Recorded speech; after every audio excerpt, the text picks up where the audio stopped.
Welcome this morning. I'm very excited to get to moderate this panel. Not really a panel because Ruth is the centerpiece for sure. Well, it's me and Shirley Jackson. And Shirley Jackson, yeah.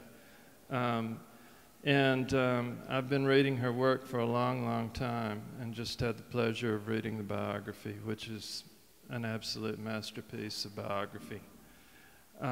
Just a little background on Ruth Franklin. She's a book critic and former editor at the New Republic. Her first biography, Shirley Jackson, A Rather Haunted Life, won the National Book Critics Circle Award for biography and was named a New York Times Notable Book of 2016, a Time Magazine Top Nonfiction Book of 2016, and a Best Book of 2016 by the Boston Globe, the San Francisco Chronicle, NPR, and others. In the Washington Post, Elaine Showalter called it a sympathetic and masterful biography that both uncovers Jackson's secret and haunting life and repositions her as a major artist. So please welcome Ruth Franklin.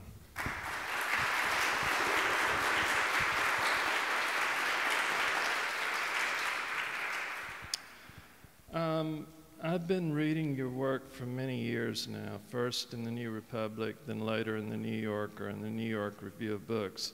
But I've been able to find out next to nothing about Ruth Franklin. So if I could just start with asking, what's your background? Did you go to grad school and get a PhD?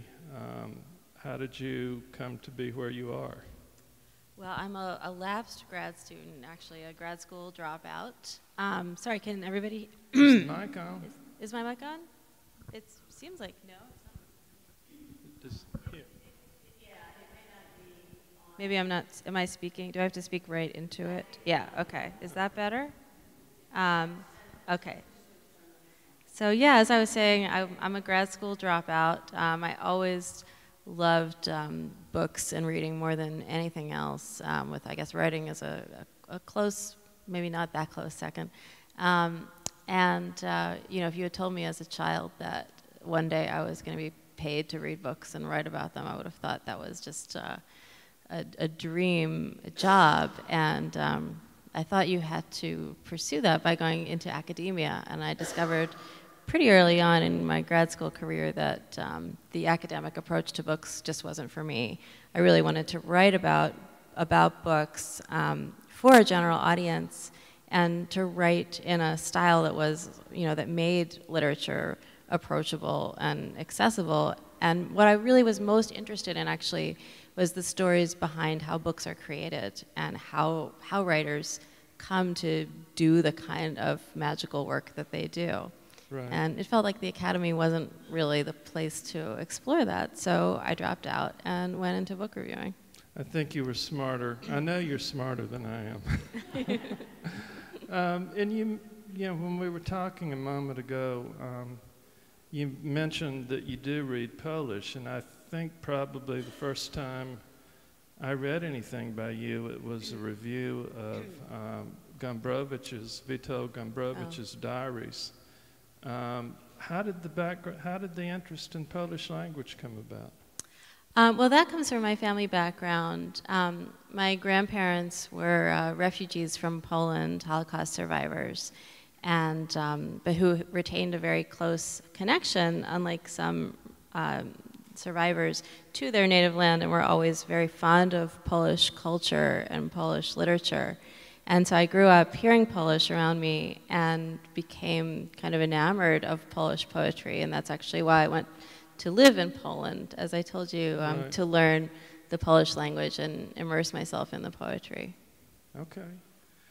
And my first book, A Thousand Darknesses, is actually a book about Holocaust literature that goes in depth into a few Polish writers, including Tadeusz Borowski and Piotr Rawicz. Yeah, and I remember an article I believe you wrote in the New Republic that dealt with Holocaust fiction as well, which was an incredible piece.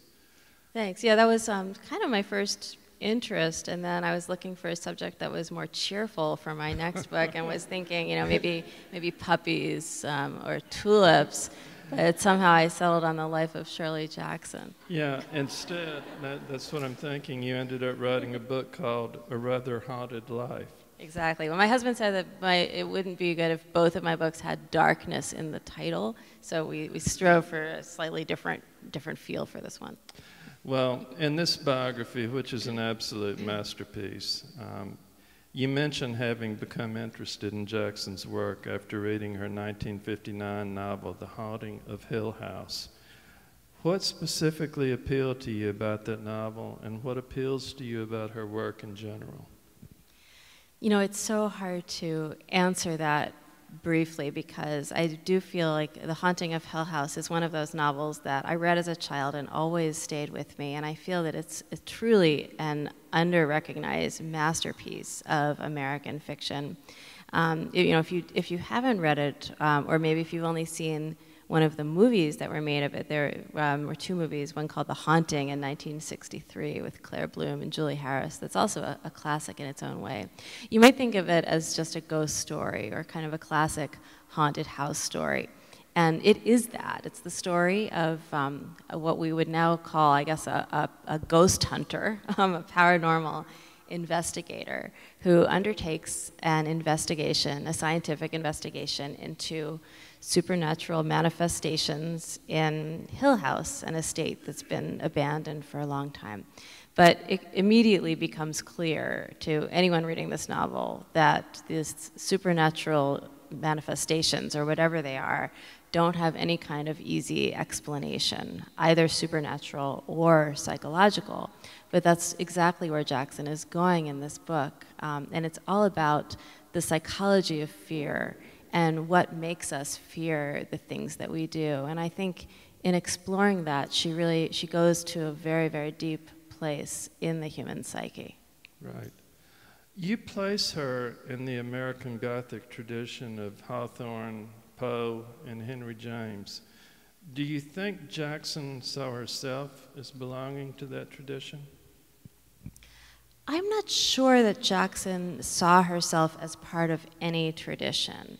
I mean, she was a huge enthusiast of the English novel, especially the 18th and 19th century novel. Right. And I think she may have seen herself maybe kind of in the line of Jane Austen, which may sound surprising because we think of Austen as writing, you know, very somewhat conventional novels of manners.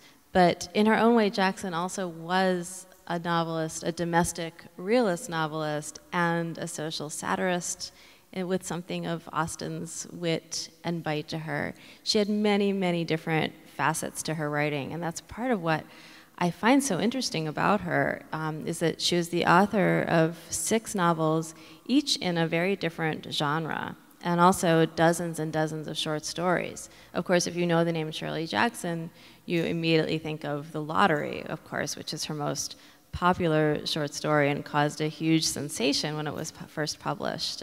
Now, of course, one of the most anthologized and most frequently read stories in American fiction. But in fact, it's really a very small portion of her work, and which is incredibly diverse and varied.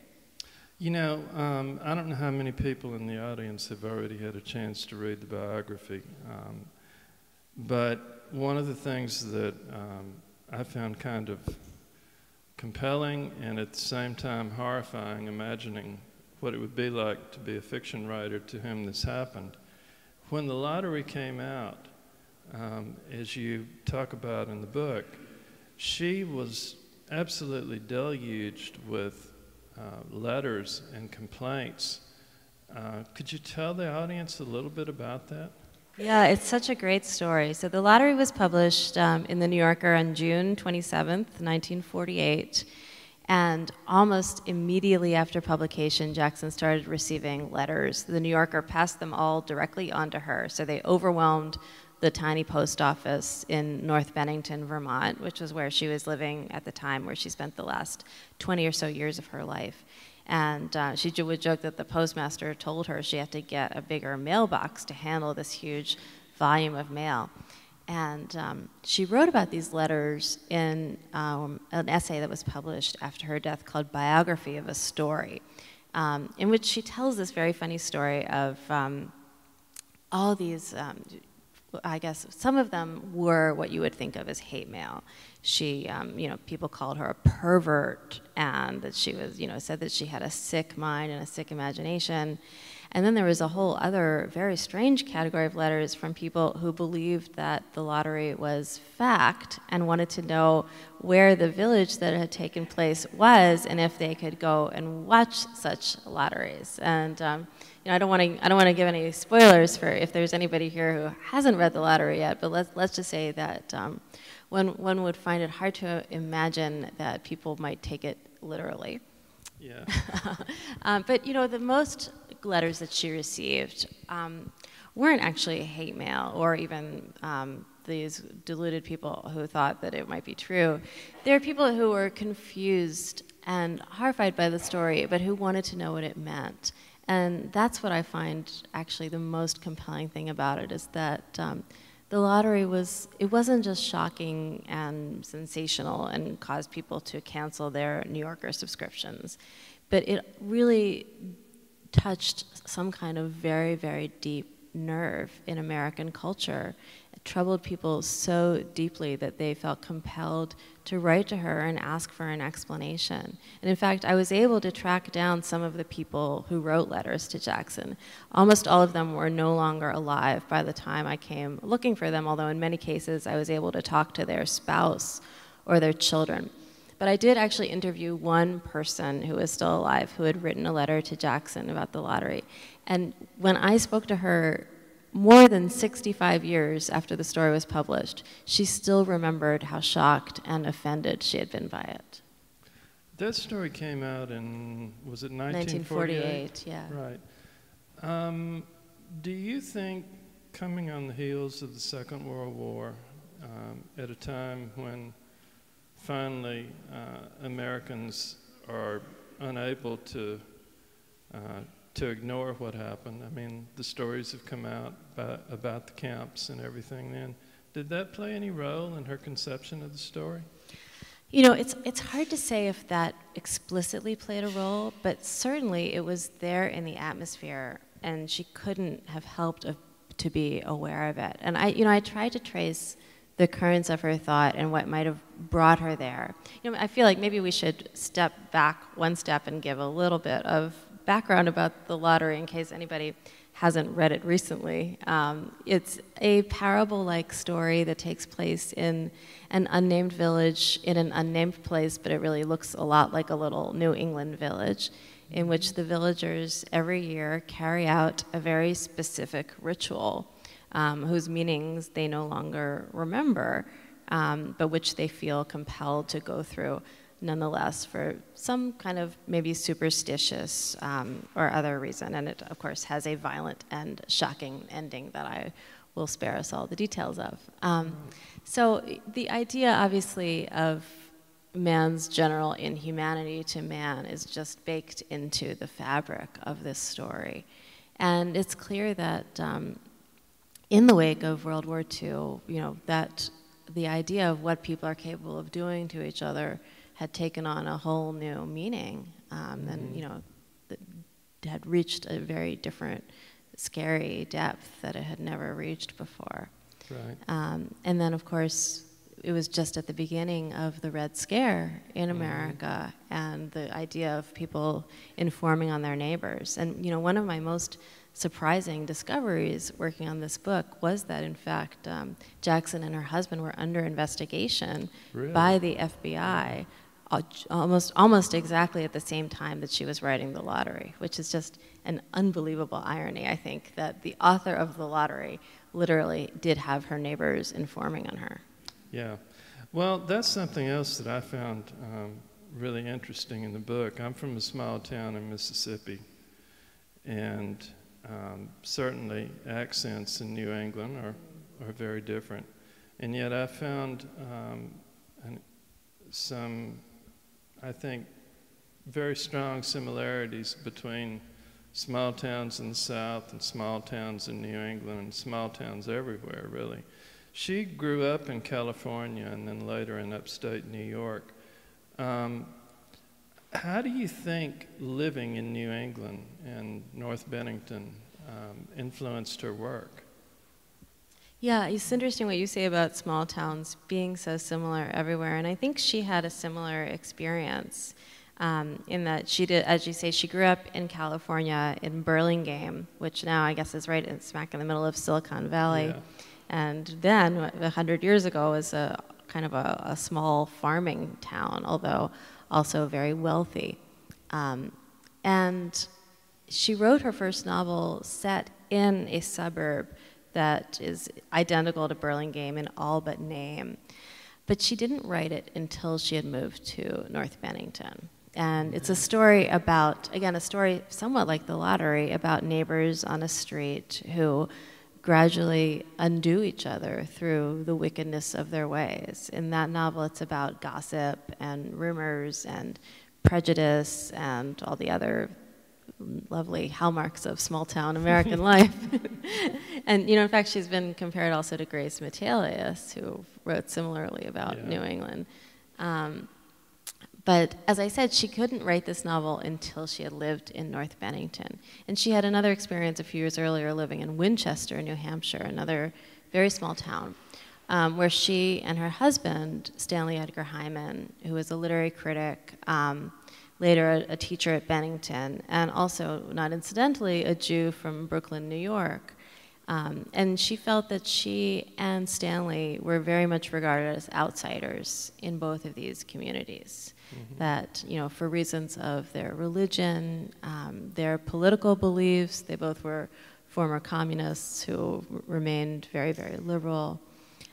The kinds of friends who came to visit them, who included Ralph Ellison, the great African-American novelist, who some have said was the first black person maybe ever to show up in North Bennington, Vermont.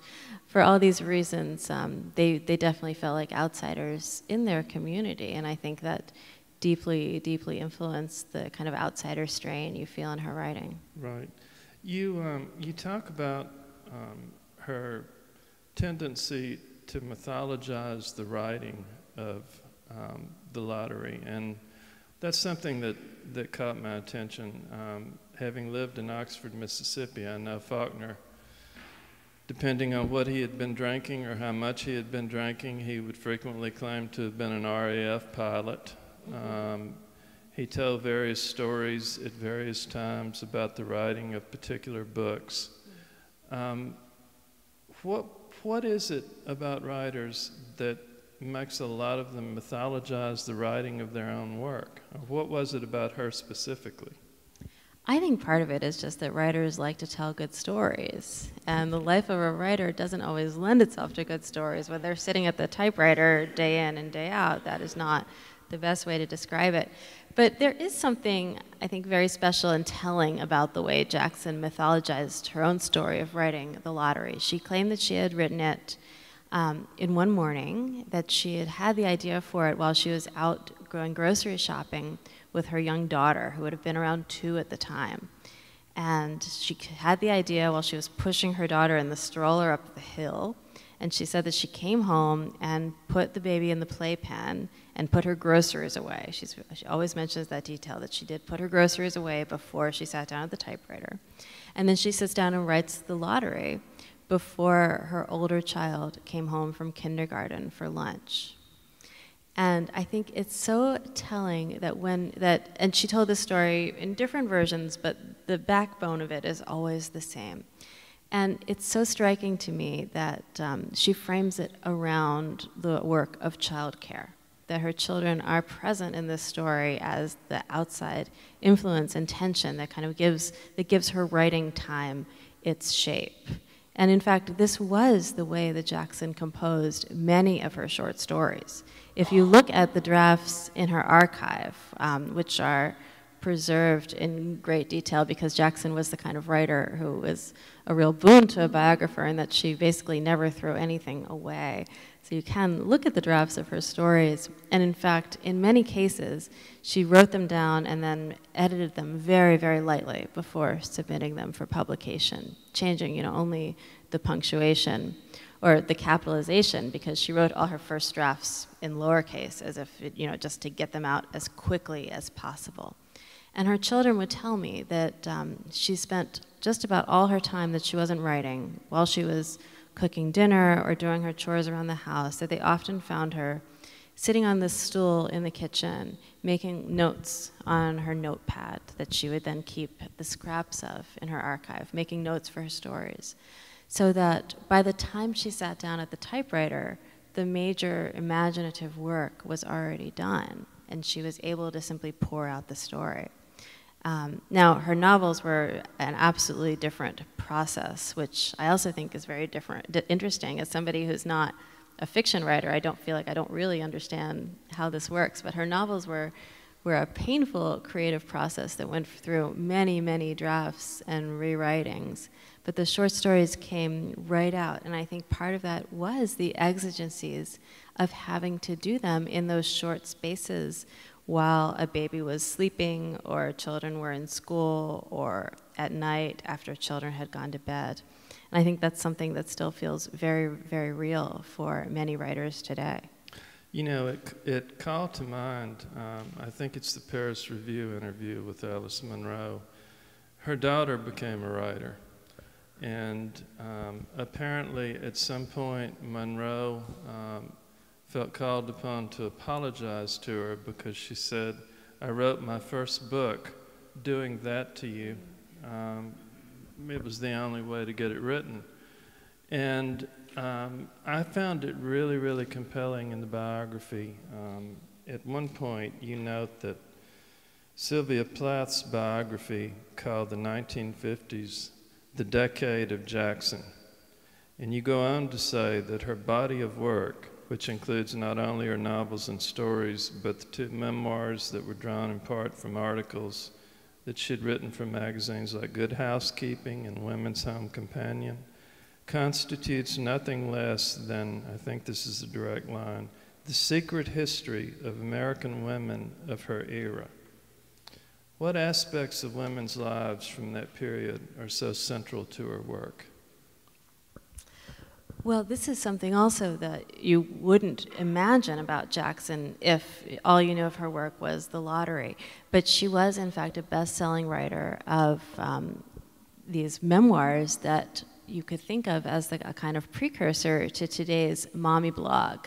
These very, very intelligent and witty chronicles of her life bringing up her 4 children and not incidentally caring for her absent-minded professor husband, who also plays a distinct role in these books. And in fact, this was kind of my entree into this book. The reason I decided I wanted to write about Jackson was reading one of the stories that would later be incorporated into her memoir, Life Among the Savages. They have such great titles. Life Among the Savages and Raising Demons is its sequel. And at one point, I checked that book out of the library, and I had my 2 very small children in tow with me. And when I presented it to the clerk, he looked at it and he said, "Is this a how-to manual?" But there's a story in Life Among the Savages where Jackson checks into the hospital to deliver her 3rd child. The story, incidentally, is called The Third Baby is the Easiest, which I still find hilarious. And she checks into the hospital, and the clerk asks her to state her occupation, and she says, "Writer." And the clerk says, "I'll just put down housewife." And reading that story encapsulated for me so much of what it must have been like to be a woman like Shirley Jackson, living at the moment that she did, just on the cusp of the women's movement, and carving out a space for herself as a creative writer in a small town in Vermont with a husband who was single-mindedly focused on his own career and apparently distinguished himself for his lack of household help, even in an era when men were not expected to provide that kind of help. Apparently, even the bar was pretty high, right?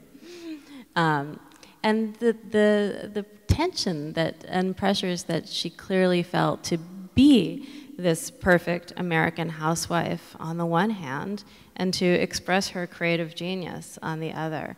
And I started to see that as an undercurrent running through all of her writing, and to see that as really the animating force, the animating tension of her life, and that's what really made me want to tell her story. Right.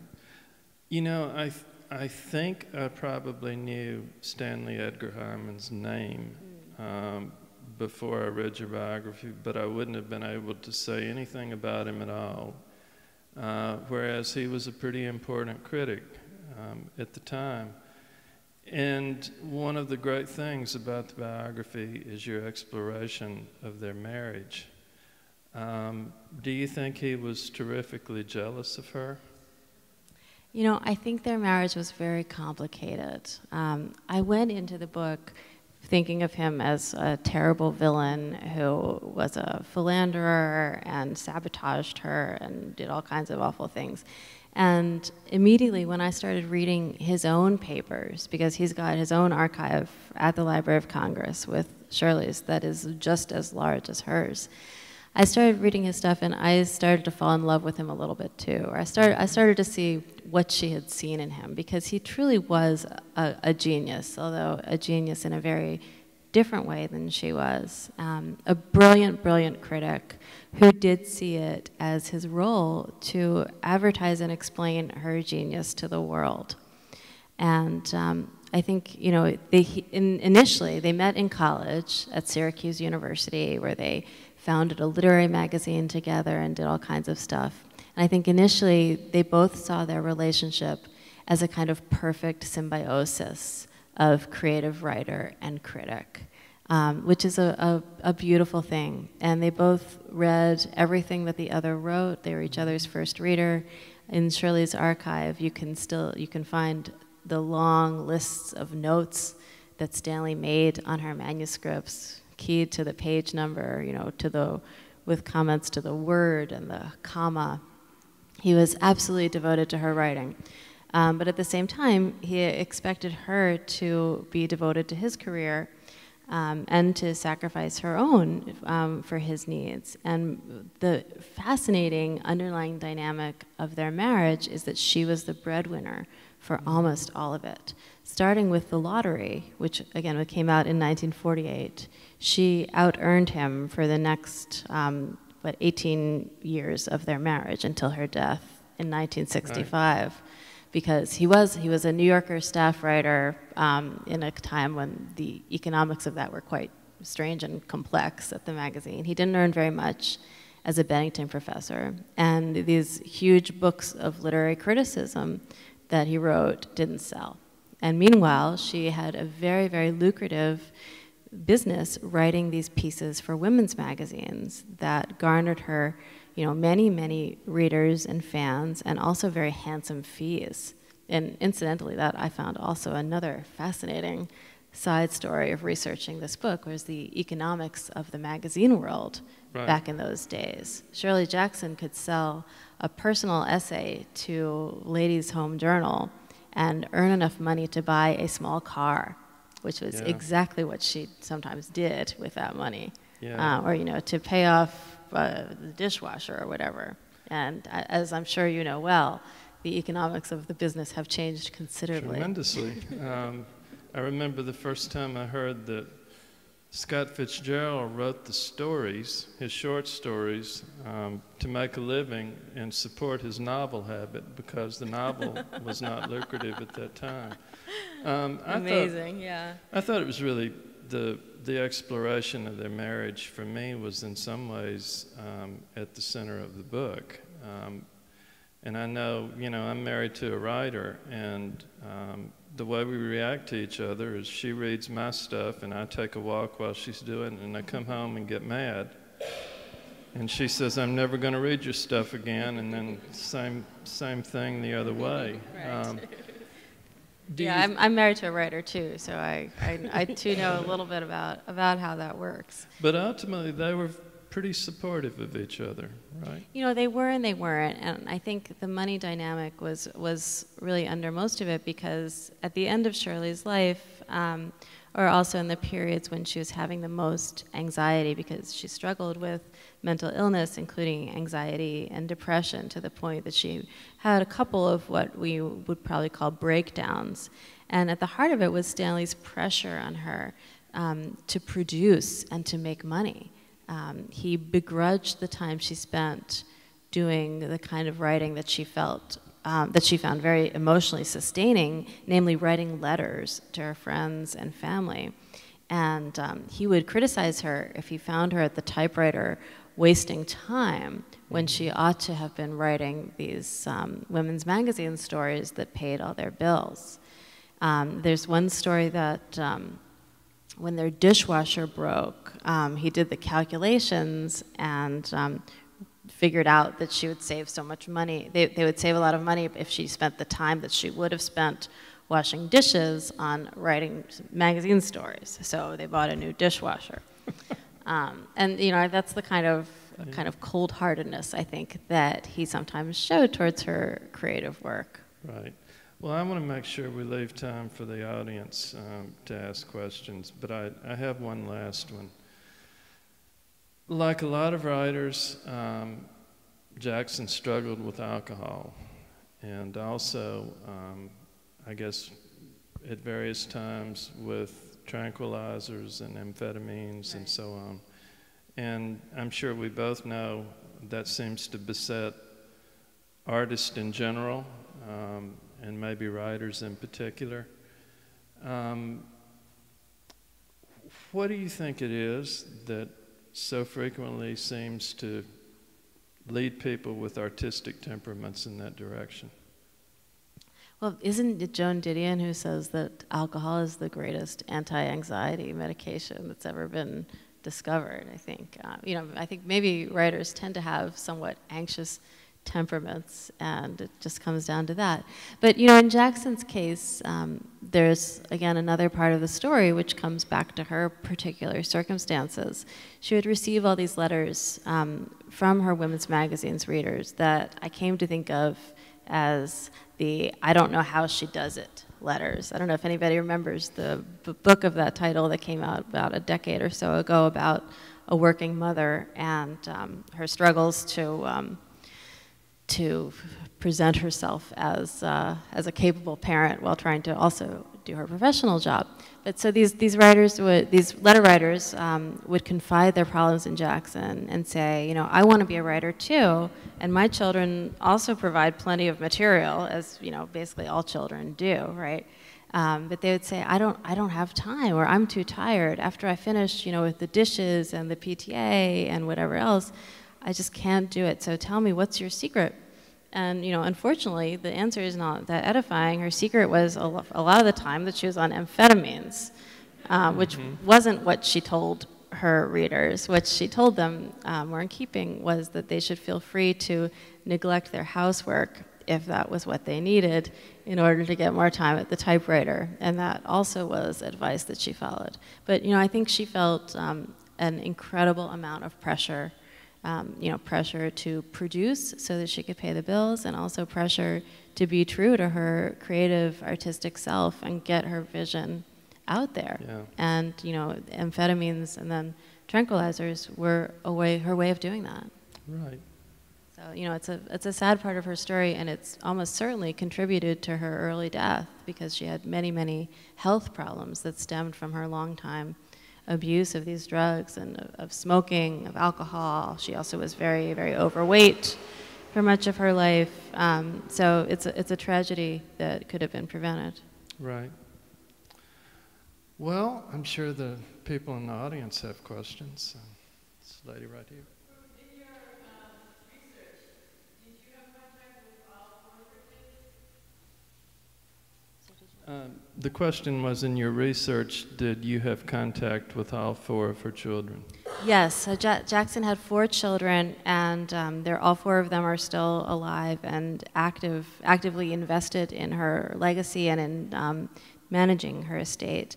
And I did have extensive contact with all of them, multiple interviews with each of them, and they were really an essential part of the book. I can't imagine having written it without their input and their cooperation.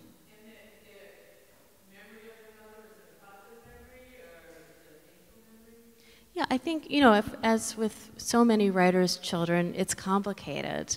And it's especially complicated for them because they were young when she died. They ranged in age from, I think, 22 to 13. The youngest was only 13. And then, sadly, they lost their father about 5 years later. He also had health problems and died suddenly of a heart attack. Or actually, a stroke, I think he died of. So their memory, of course, is altered by that. And, I think it probably wasn't that easy to be Shirley Jackson's child. It sounds like, in many ways, she was a wonderful mother. She was creative. She was loving. She encouraged their individuality and their independence, certainly. But she also was, it sounds like, perennially distracted. She spent a lot of that time in the kitchen wanting to get back to her typewriter, and I don't think she concealed that well. And in these periods when she had several periods when she was kind of obsessively racing to finish one or another of her novels, and came very, very close to complete breakdown. And so she certainly couldn't have been a very devoted parent when her mental health was in trouble. So I think it was probably a difficult experience to be her child, and a legacy that her children wrestle with. Do you think they're all okay now? The reason I'm asking all these questions is my first exposure to her were those two books that she wrote, Stories About Her Children. And then when I got to read her other writing, I was shocked that it's the same author who recounts wonderful children's stories. Right. And I feel like I know them, Of course. Are they okay? Yes, many people feel that way, as if they feel very invested in the adventures of Laurie, Janie, Sally, and Barry, and want to know what became of them. Yes, I think in some cases they were pretty unmoored by losing both their parents quickly and at a young age, but they are all still around and okay. Yes. Some question over here. Yeah.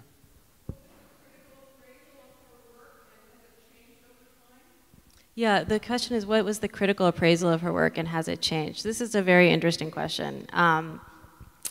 She, by and large, was not taken seriously by critics of her time until her last book came out, We Have Always Lived in the Castle, which kind of was the one that changed critical momentum in her favor. I think critics really didn't know what to make of her, and part of it is because she changed genres so much. She wrote domestic suspense, she wrote this kind of psychological, you might call it psychological suspense. It's very, very hard to pinhole her in a certain genre, and you can see critics trying to do so and failing and being confused. She wrote one novel, Hangs a Man, her second novel, which is about a college student's breakdown, in which there's a major character in the novel who turns out to be a figment of the protagonist's imagination. But it's done very subtly, and most critics didn't even figure that out. So, in many ways, it's not really their fault that they couldn't understand Shirley Jackson. She was a complicated writer, and a lot of things got by the daily newspaper reviewers who had to pass quick judgment. And then there's also the fact that many of those reviewers were male and didn't see her as writing stories that were representative or were significant or important. And in the book, I compare her reception at certain points to Saul Bellows, because he also wrote a couple early novels that were not critical successes before, of course, he went on to write The Adventures of Augie March. No one saw Shirley Jackson as writing anything that might approach the great American novel, and I think a lot of the reason for that is because she was telling the stories of women who simply weren't seen as part of the American mainstream. And critics of the time did not see her stories as relevant or important. And as I said, that started to change a little bit with We Have Always Lived in the Castle, which was nominated for a National Book Award and received great coverage in Time magazine and many other places.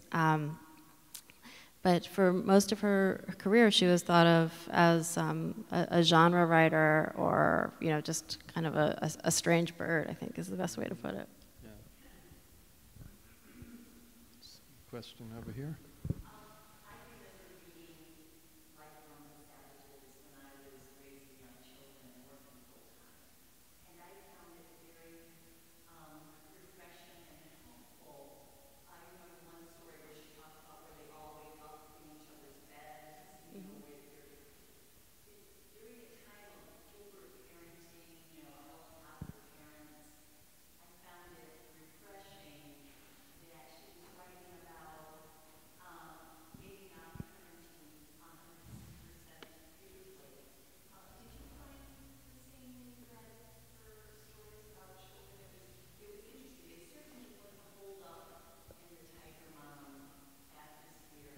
Absolutely. I think that it's such a fascinating contrast from then and now. And she was an outlier in her own time, too. I mean, helicopter parenting is very much of our own moment, but there was certainly a movement in the 40s and 50s to a very kind of tightly scheduled household routine where you were supposed to give the baby his bottle at a certain time every day and all that. And Jackson just did not go in for any of that stuff. She really kind of made her own way in parenting. And one thing we didn't talk about was the influence of Jackson's mother on her life. She had a very overbearing and overprotective mother who also was extremely critical of her, not only as a child, but well into her adult life, and would send her, again, all preserved lovingly in Jackson's archive, these awful, needling, critical letters about everything, about her books, which her mother said, you shouldn't write about so many demented girls, about her appearance. When photographs of her appeared in the newspaper with her book reviews, her mother would write to her and talk about how fat and ugly she looked. And her mother did enjoy the women's magazine stories more than anything else, but criticized her for exactly what you've said, for presenting, again, what her mother called her helter-skelter lifestyle, and saying that this was going to drive people away, or present her in an unfavorable light. And I think exactly the opposite is true. And that's one thing you see also in the critical reaction to Life Among the Savages, because it was the first of those. Life Among the Savages and Raising Demons were the only ones of Jackson's books to also be reviewed by women. And the gender breakdown between the male and female critics on those books is so hilarious, in that the men, almost to a one, read that book and said, these children are brats, the household is chaos, who wants to read about this stuff? Shirley Jackson is diminishing her talent by writing it. And the women said, this is life. This is family life represented on the page. So, she clearly was speaking to so many people in exactly the way that you read it too.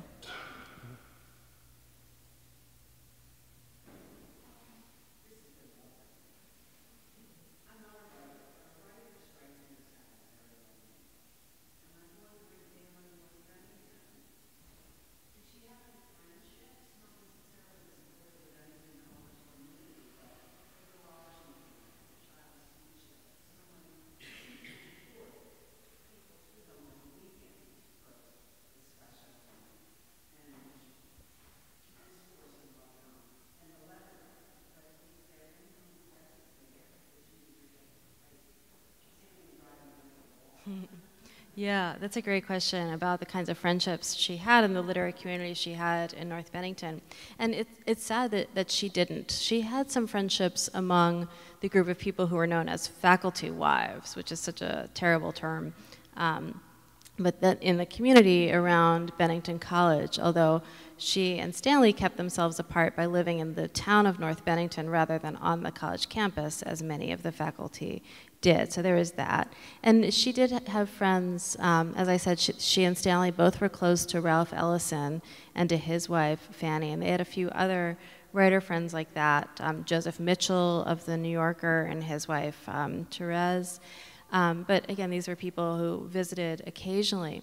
Jackson also did have important relationships with people through the mail, and letter writing was a major theme of her life, and one that was extremely important to her. And one of my happiest discoveries for this book, actually, was that she had a pen pal for a couple of years in Baltimore, of all places, which actually is where I'm from. Like Steve, I'm a Southerner originally.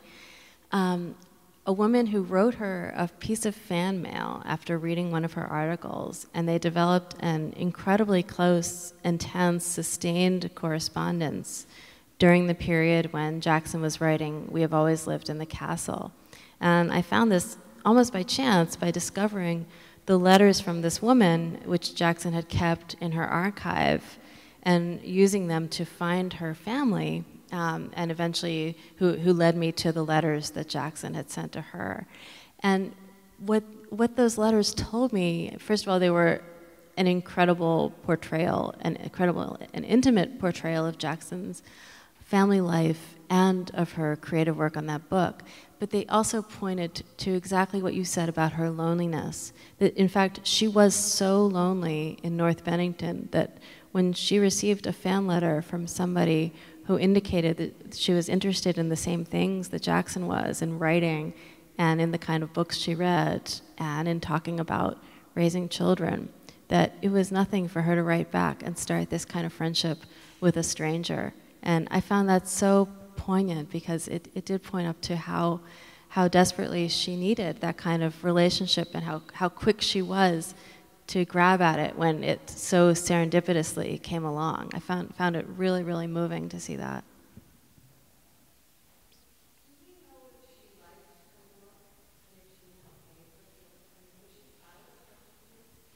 I think the question was, did she like her work and did she have a favorite book? She often said that her favorite book was The Sundial. That's her fourth novel. It's definitely one of her lesser known books. It's about a family in an estate who have a vision that the apocalypse is impending, and it's a very funny satire of their efforts to quite inadequately prepare for it. It's an interesting choice as her favorite. Many people think it's the funniest of her novels. It's definitely a very kind of dark humor.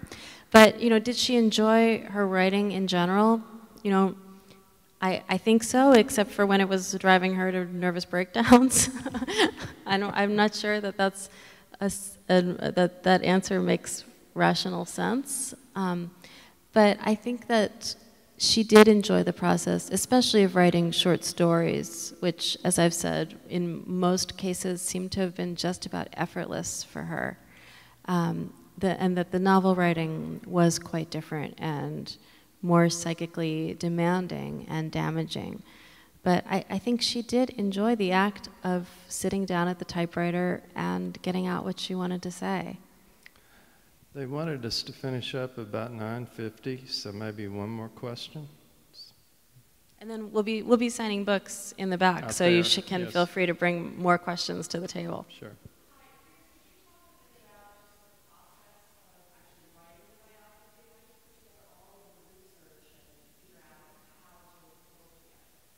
Yeah, well, that actually is a long question. The process of writing the book and how to go about putting together the research. It took about 6 years, start to finish, from when I had the idea to the manuscript being delivered. And mostly it was focused around Jackson's archive. I was, very lucky to have a subject who had this substantial archive, and also Stanley Hyman had another substantial archive that complemented hers in so many ways. That said, there's this kind of illusion of completeness when you're presented with many, many yards of archive boxes. And it's only after you get to know what's in the archive that you see where the missing pieces are. And so a lot of it was tracking down those pieces. For instance, a writer's archive are going to include the letters that she received, but not the ones that are more important, which are the ones that she sent in her voice. So a lot of the work was trying to track down her correspondence to see who might have preserved her letters. You know, there was a lot of interviewing of people. I was lucky enough to find a few people who even had known Jackson in college, and many others who studied with Stanley Hyman or who knew her during her years in North Bennington. So there was a component of interviewing as well. And then, you know, it's just kind of a lot of organizational muscle, I guess is the only way to describe it, to kind of marshal all the facts together into something resembling a narrative of somebody's life. And, you know, it feels incomplete, as I think all biographies are in some way. You know, it's hard to imagine a task more difficult than understanding what goes on in another person's mind, right? And that's what novelists try to do, and I think it's what all writers try to do to a certain extent. So it's a way of trying to get there, backed up by a lot of research and conversation and, you know, hope. And I'll just add, I read a lot of biographies of writers. This is a masterpiece, truly. It's a great subject, and it's beautifully written. So if you haven't read it, you absolutely must. Thank you, Ruth. Thank you so much, Steve.